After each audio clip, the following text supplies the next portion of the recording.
पर परम सम्माननीय और प्रातः स्मरणीय मेरे गुरुजी बलदेव दास जी के श्री चरणों में प्रणाम करते हुए, हमारे संत श्री बैठे हैं मानदास जी, उनके श्री चरणों में प्रणाम करते हुए एक बार उपस्थित यहाँ पर सभी बुजुर्गों को धोख देते हुए, नौजवानों का अभिनंदन करते हुए और मातृ शक्ति का वंदन करते हुए अपनी बात शुरू करता हूँ। आप लोगों ने इतना जानदार और शानदार कार्यक्रम आज आयोजन किया है। निश्चित रूप से राजनीतिक रूप से कई मजबूरियां होती हैं। आज झुंझुनू में मैं प्रभारी हूं, झुंझुनू में उपचुनाव चल रहा है। वहां पर राजस्थान की उप मुख्यमंत्री दिया कुमारी जी और राजस्थान के कैबिनेट मंत्री कर्नल राज्यवर्धन सिंह जी राठौड़ वहां पर उपस्थित है। फिर भी मुझे कोटपुतली में जब आमंत्रण मिलता है तो पता नहीं, एक अजीब सा आकर्षण होता है। आपके आमंत्रण को, निमंत्रण को मैं कभी स्वीकार नहीं कर सकता। और आज आपके बीच में खेड़ की मुक्कड़ में मुझे दूसरी या तीसरी बार आने का मौका मिला है। मैं सम्मान करता हूं मेरे सभी जो सम्मानीय नेतागण बैठे हैं। आपके कोटपुतली के सम्मानीय विधायक हंसराज जी जो हम दोनों साथ बैठते हैं, उनका मान और सम्मान करता हूं। मान और सम्मान करता हूं पूर्व विधायक रामचंद्र जी का, और मान और सम्मान करते हूं मेरे छोटे भाई रामस्वरूप जी का। और मैं आशीर्वाद के रूप में मेरे छोटे भाई इंद्राज जी का भी अभिनंदन करता हूं। मंच पर वैसे तो कई शख्सियत बैठी हैं, मुझसे बुद्धिजीवी भी और प्रबुद्ध वक्ता भी बैठे हैं। जैसा इतना शानदार भाषण इंद्राज जी ने दिया, इतना शानदार भाषण रामस्वरूप जी ने दिया। मैं तो एक छोटा सा कार्य करता हूं, आपके बीच में आता जाता रहता हूं। जब भी बुलाया, चाहे वो आरक्षण का मुद्दा हो, चाहे कोई और सामाजिक मुद्दा हो, आपके बीच में आना जाना पड़ता है। मैं इस मौके पर साधुवाद देना चाहता हूं उस परिवार को जिसने इतने लोगों का मिलन किया है, जो सने मिलन और सने बोध आपने किया है। राम रतन जी पटेल साहब, जो आपके पिताजी की याद को चिरस्थायी किया और अपनी माता श्री की फोटो भी, मूर्ति भी लगा के उन्होंने यहाँ पर इतने लोगों का मिलन किया। निश्चित रूप से मुक्कड़ परिवार और ग्यारशिलाल जी का पूरा परिवार बहुत बहुत साधुवाद और धन्यवाद का पात्र है कि आप लोगों ने इतनी जाति गंगा को और प्रेमी जो सौजन है आपके, उनको आप लोगों ने बुलाया। ये कोई राजनीतिक मंच नहीं है, लेकिन इतने लोग जब उपस्थित होते हैं तो मैं समझता हूं जब समाज में जागृति की बात होती है तो राजनीति की बात करना भी बुद्धिजीवियों के लिए स्वाभाविक है, राजनीति की बात भी करनी चाहिए।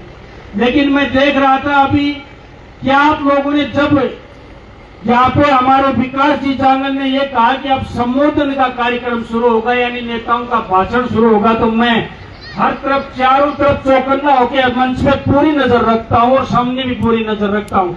कम से कम 50 आदमी उठ के चले गए और पीछे हाथ हिलाते हुए गए थे, बोले अब नेता की बारी आएगी, ग्रागनी वागनी तो बंद होगी, चलो आपने। लेकिन अच्छी बात नहीं है। राजनीतिक लोग आपके भले के लिए कहते हैं, हो सकता है आपके सहयोग, आपके अनुग्रह और आपके आशीर्वाद की जरूरत पड़ती है, लेकिन हम लोग जब राजस्थान की विधानसभा में आप चुन के भेजते हो या लोकसभा में चुन के भेज देते हो, जितना जिनकी जबान में दम होता है, जितना जिनकी कार्य प्रणाली होती है, जिसमें जितनी ऊर्जा होती है, निश्चित रूप से वो आपके लिए काम करता है।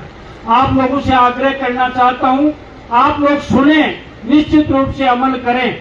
और आपने जो एक कार्यक्रम किया है, इसके लिए मैं उपस्थिति के बारे में भी कहूं, और मैं तो इतना भी कह सकता हूं यहाँ पर बड़े बड़े नेता भी आने वाले थे, लेकिन दुर्भाग्यवश वो, मैं उनका दुर्भाग्य समझता हूं कि इतने शानदार कार्यक्रम में उपस्थित नहीं हुए किसी कारणवश।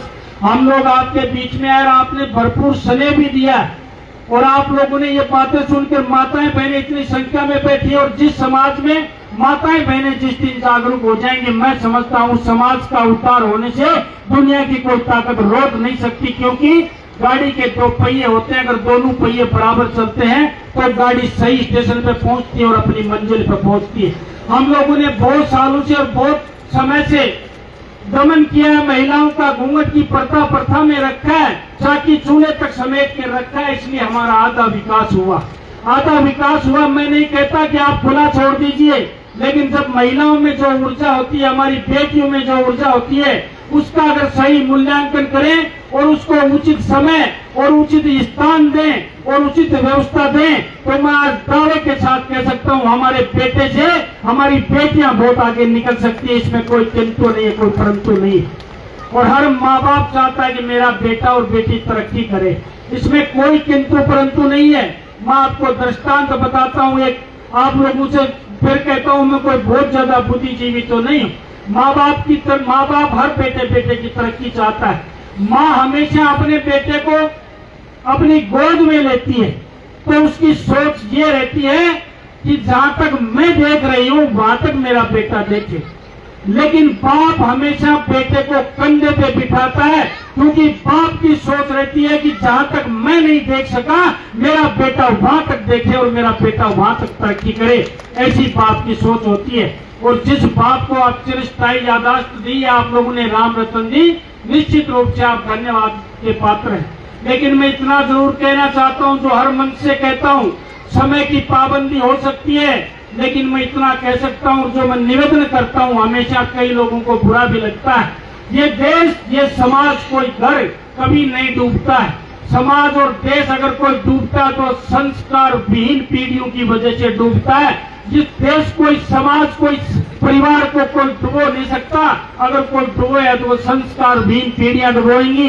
मैं कहता हूं बड़ी बड़ी नौकरियां चाहे ना मिले, अरबपति और करोड़पति चाहे मत बनना, लेकिन अपने बेटे और बेटियों को संस्कार जरूर देना, क्योंकि संस्कार विहीन पीढ़ियां देश को भी ले डूबती हैं, समाज को भी ले डूबती हैं और परिवार को भी ले डूबती हैं।